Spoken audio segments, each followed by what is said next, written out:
Boundaries. When to Say Yes, How to Say No to Take Control of Your Life, by Dr. Henry Cloud and Dr. John Townsend. Imagine waking up before your alarm, already dreading the day. Your mind races through a checklist of demands, impossible deadlines at work, family obligations pulling you in every direction, friendships that feel more draining than fulfilling. You try to be kind, helpful, responsible, but somehow, you end the day feeling exhausted, resentful, maybe even a little lost. Like your life isn't really your own. Does any of that sound familiar?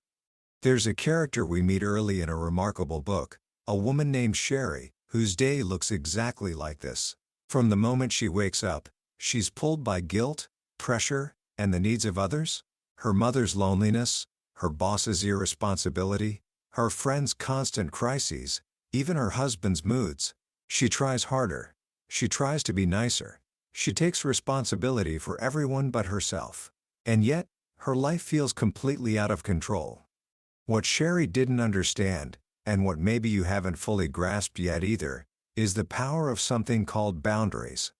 Today, we're exploring a book that has quietly transformed millions of lives, over 2 million copies sold in fact. It's called Boundaries: When to Say Yes, How to Say No, to Take Control of Your Life, written by two insightful psychologists, Dr. Henry Cloud and Dr. John Townsend. These aren't just academics. They've spent years helping people untangle the very real struggles that come from blurry or broken boundaries. And here's my promise to you. By the end of our time together today, you'll understand why those feelings of overwhelm, resentment, or being taken advantage of creep into your life.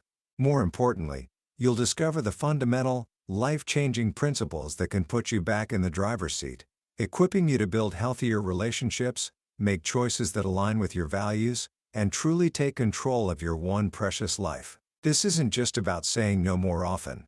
It's about understanding the very structure of a healthy, responsible, and loving life. So, lean in, get comfortable, and let's explore the powerful, freeing world of boundaries. Book summary. What exactly are boundaries? It sounds a bit clinical, maybe even harsh, but the authors give us a beautifully simple image. Think of boundaries like property lines around your life. Just like a fence shows where your yard ends and your neighbor's begins, personal boundaries define what is you and what is not you. Imagine your neighbor never waters his lawn, but every time you turn on your sprinklers, the water lands on his grass.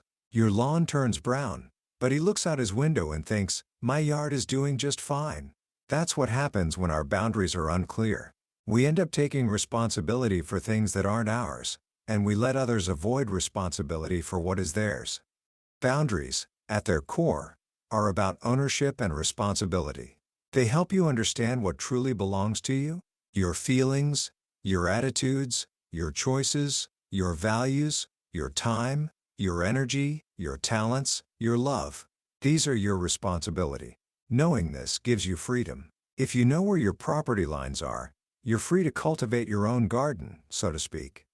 But boundaries do more than just define what's yours. They also protect you. Like a good fence, they help keep the good things in, your values, your energy, your love, and keep the harmful things out, manipulation, control, disrespect, abuse. Now, this doesn't mean building impenetrable walls around yourself. Healthy boundaries need gates. Gates allow you to let the good in, support, love, constructive feedback, and to let the bad out, confessing mistakes, sharing hurts, asking for help. Walls keep everything out, good and bad, leaving you isolated. Gates allow for connection while still protecting what's valuable. Even God, the authors point out, has boundaries. He defines himself, tells us who he is and isn't. He takes responsibility for his actions, and he sets limits on what he allows in his presence. So, what are these property markers in our lives? They can be many things. Your skin is the most basic physical boundary. Your words, especially the powerful little word no. Saying no lets others know you exist separately from them and are in control of yourself. The Bible itself encourages clear yeses and nos. It's not about being negative.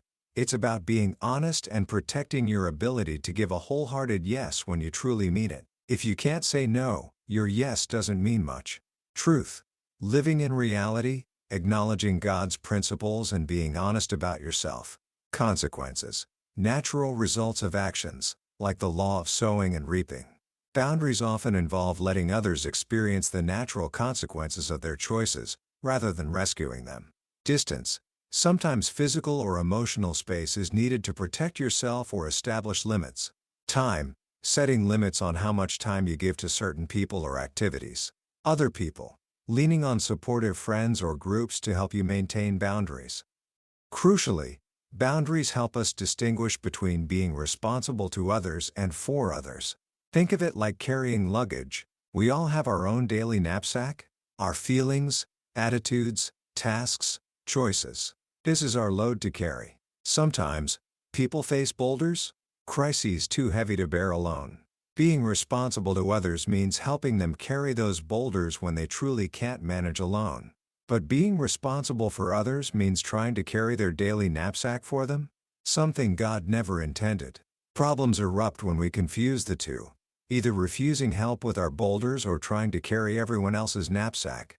So, if boundaries are so important, why do we struggle with them? The book identifies several common boundary problems. First, there are the compliance, people who say yes to the bad. Like Sherry, they melt into the demands of others, often out of fear. Fear of hurting feelings, fear of abandonment, fear of anger, fear of being seen as selfish or unspiritual, or fear driven by guilt.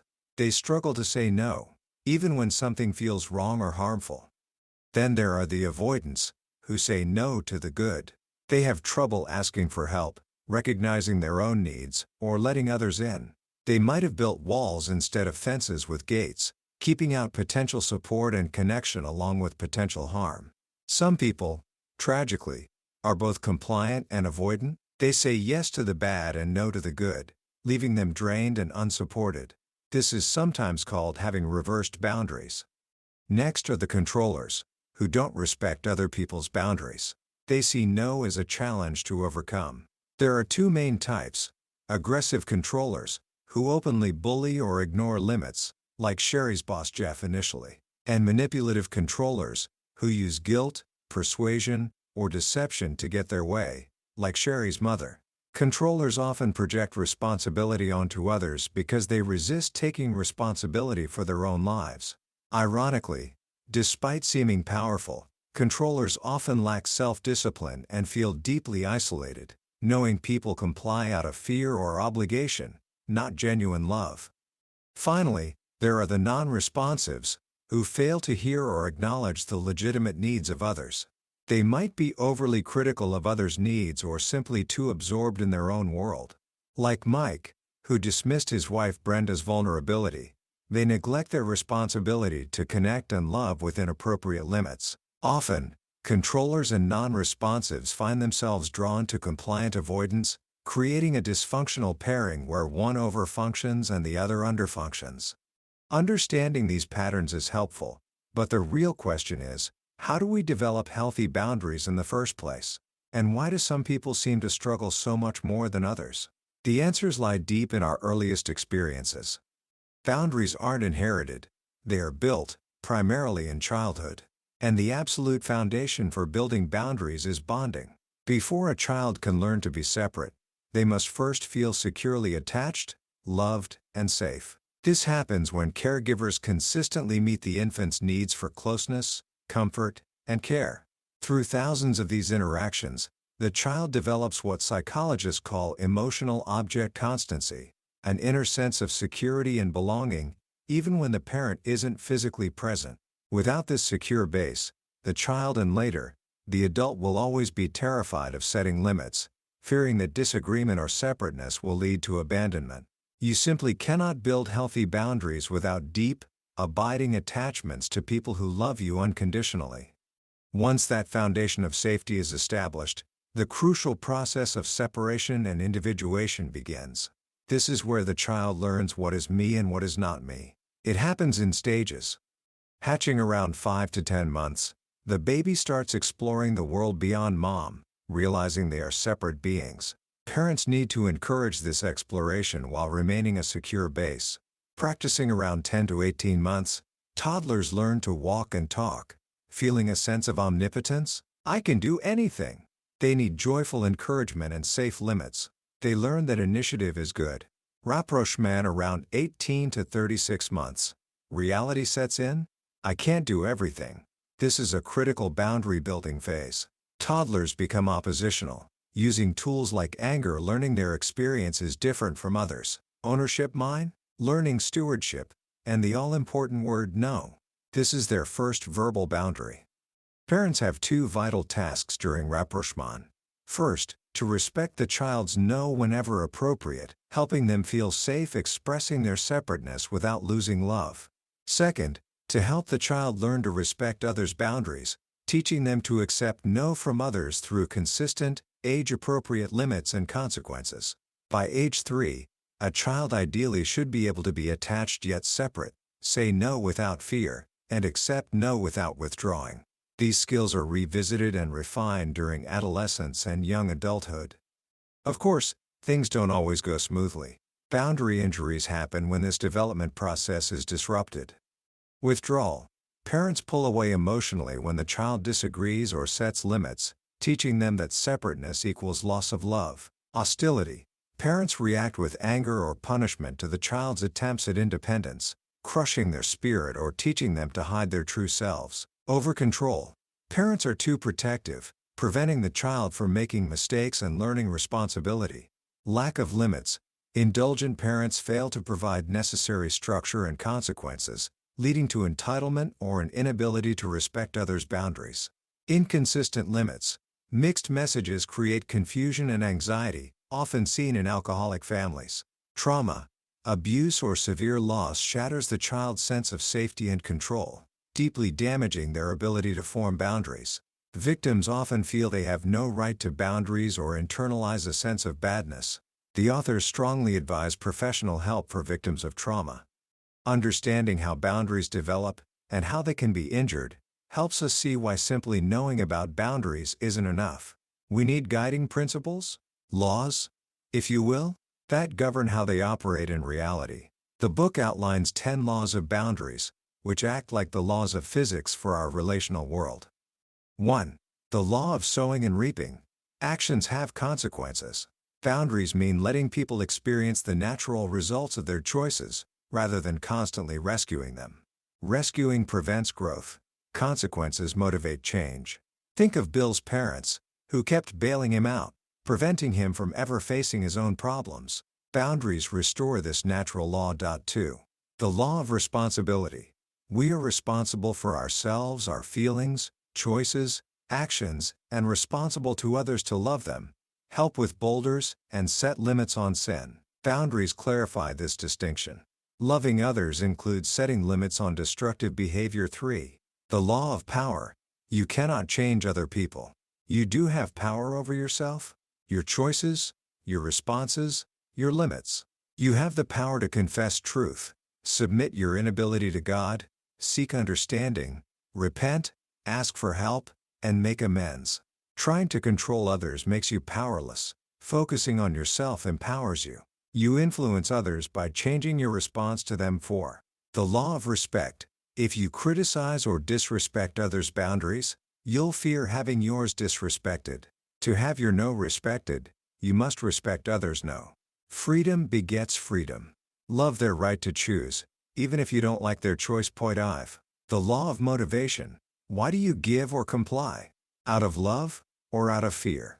False motives like fear of abandonment, anger, loneliness, guilt, seeking approval, or trying to earn love prevent healthy boundaries. Freedom first, service second.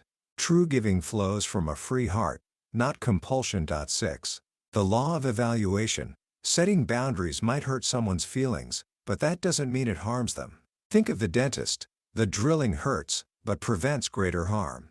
Sugar feels good but harms. You need to evaluate the impact of your boundaries. Pain caused by confrontation or limit setting can be necessary for growth, both for you and the other person. Be responsible to their hurt. Empathize, but don't let their reaction dictate your necessary boundary. 7. The law of proactivity. Initial boundary setting might be reactive, pushing back after years of compliance. This anger is often necessary, but it's a phase, not the destination. Mature boundaries are proactive. They come from knowing who you are, what you value, and what you stand for, not just what you're against. Proactive people live their values. They don't just demand rights. 8. The law of envy. Envy focuses on what others have, distracting you from taking responsibility for your own life and desires. It guarantees dissatisfaction. When you feel envy, see it as a signal. What am I lacking? What do I need to take action on in my own life? Focus on your own path, not comparing yourself to others. 9. The law of activity. Boundaries require initiative. Passivity is an enemy. It allows problems to fester. God expects us to be active, to seek, knock, ask. Use the analogy of the baby bird needing to peck its own way out of the egg to gain strength. We must actively build and maintain our boundaries. 10. The law of exposure. Boundaries must be communicated clearly and lived out openly in relationships. Secret boundaries? Withdrawing, resenting silently, passive aggression? Don't work and destroy intimacy. Honesty brings things into the light where they can be dealt with and healed. Real relationship requires truth. Of course, knowing these laws and applying them are two different things. Many myths hold people back. Boundaries are selfish. No. They are about responsible stewardship of the life God gave you. Boundaries mean disobedience. No, compliance out of fear is disobedience to God's call for love from a free heart. Setting boundaries will cause others to hurt or abandon me. It might, but that reveals the quality of the relationship. True relationships respect boundaries. You need supportive connections before setting major boundaries. My boundaries will hurt others. Setting limits on adults responsible for themselves may cause discomfort, but not injury. It's a defensive tool, not offensive. Boundaries mean I'm angry. No. Anger is often a signal that boundaries were violated. Healthy boundaries actually decrease anger over time because violations are prevented. When others set boundaries, it injures me. This often stems from past hurts, projection, or making others responsible for meeting all your needs. Boundaries cause guilt.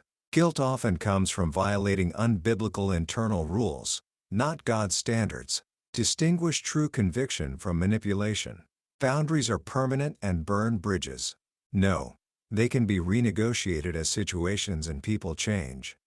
Applying these principles looks different depending on the relationship. In families of origin, it might mean establishing financial independence, refusing to be pulled into triangulation talking about someone instead of to them, or learning not to parent irresponsible parents or siblings. It often involves recognizing old patterns and embracing your spiritual adoption into God's family as your primary allegiance.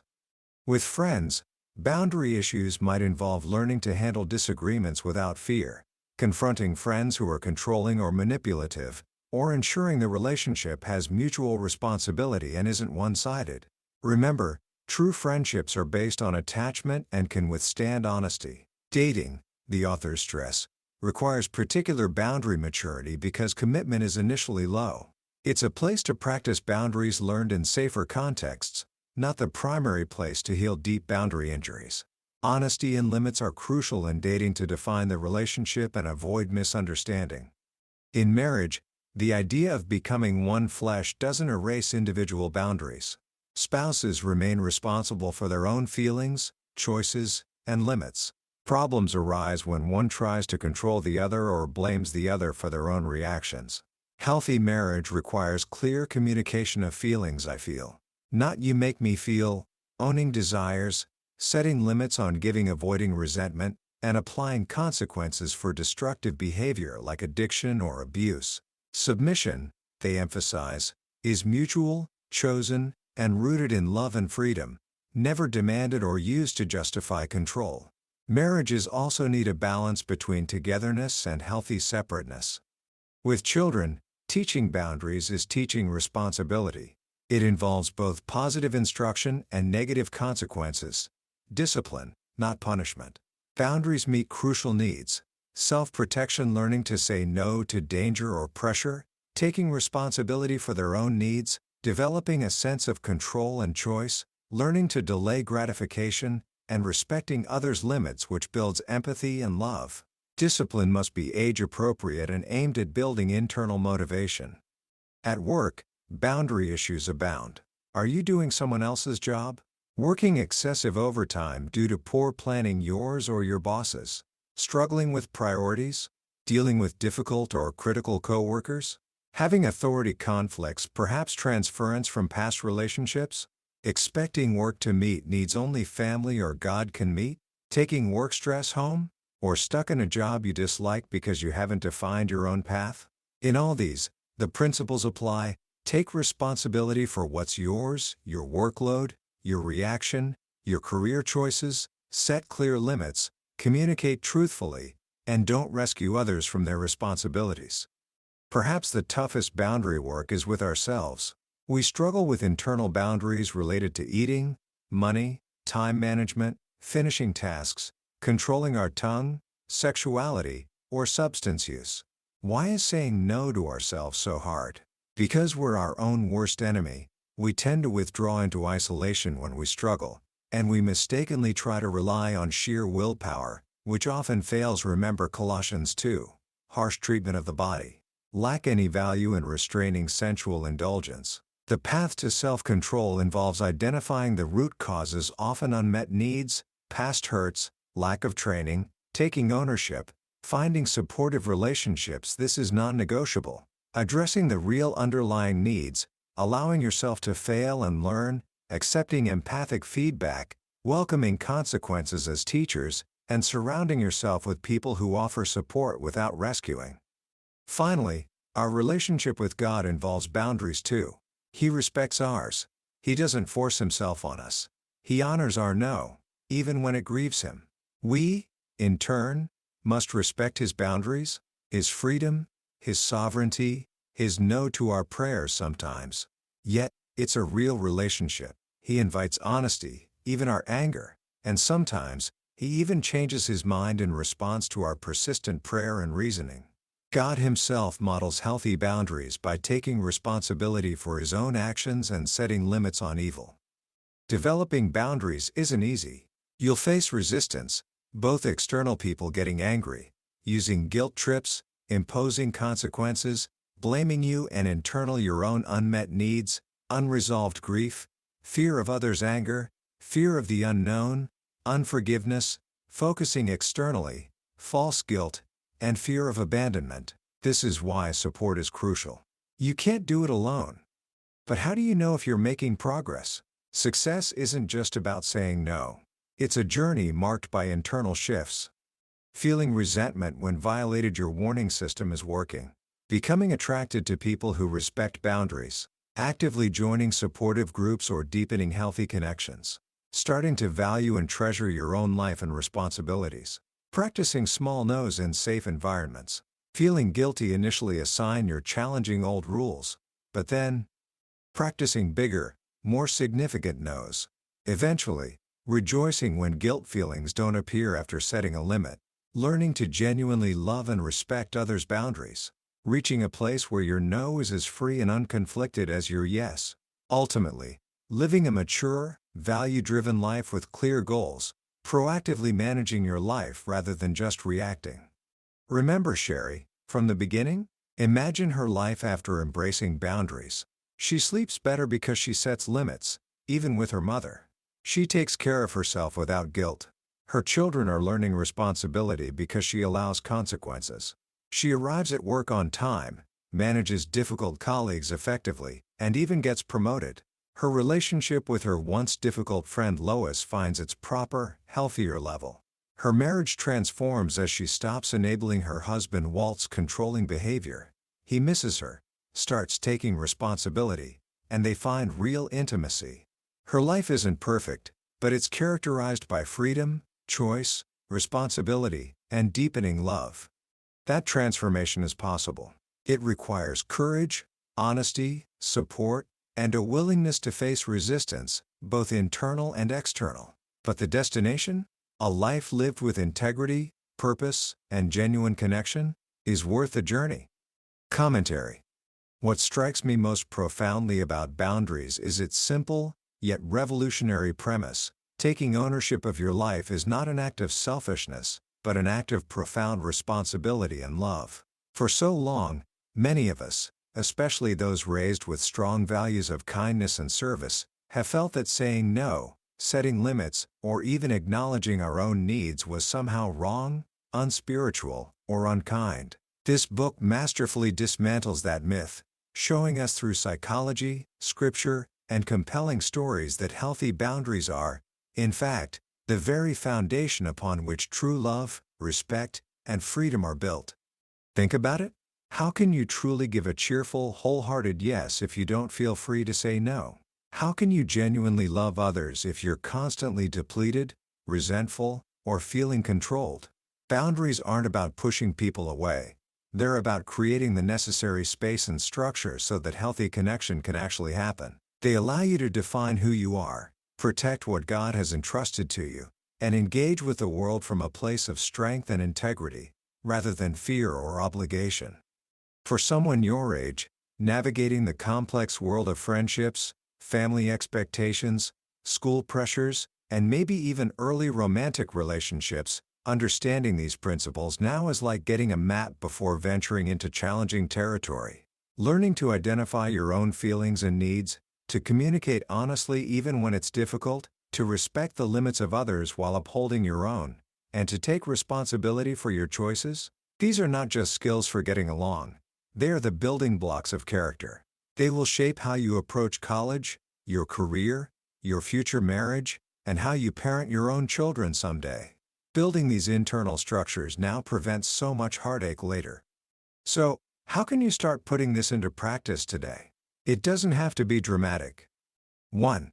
Start small. This week, find one low-stakes situation where you can practice saying no respectfully but firmly.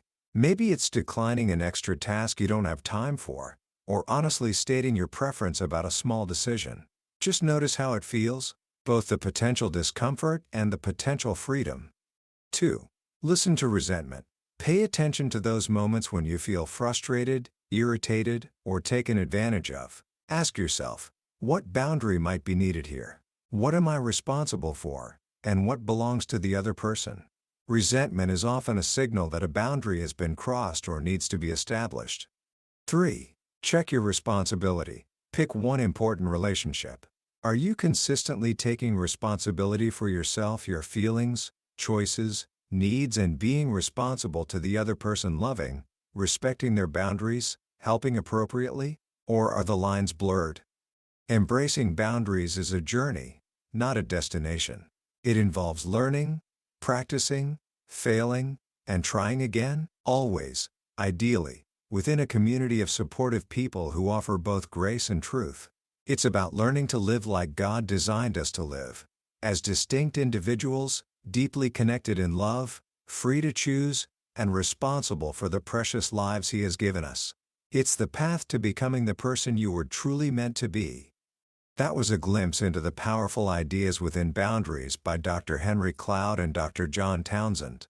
We've explored the core concepts today: the definition, the problems, the development, the laws, and the path to success. But honestly, hearing about it is just scratching the surface. The real transformation happens when you immerse yourself in the stories, the detailed explanations, and the practical wisdom woven throughout the book. This summary is like looking at a map. Reading the book is like taking the journey. If any of the struggles or solutions we discussed today struck a chord, if you felt a flicker of recognition or a spark of hope, I truly encourage you to pick up a copy. It's more than just reading. It's an investment in building a stronger, freer, and more fulfilling life. You can find a link to the book in the description below. And if this exploration of boundaries has been helpful for you, please show some love by hitting that like button. It tells us we're on the right track. Don't forget to subscribe either, so you won't miss our next deep dive into another essential book from the billionaire's bookshelf. Let's continue this journey of learning and growing together.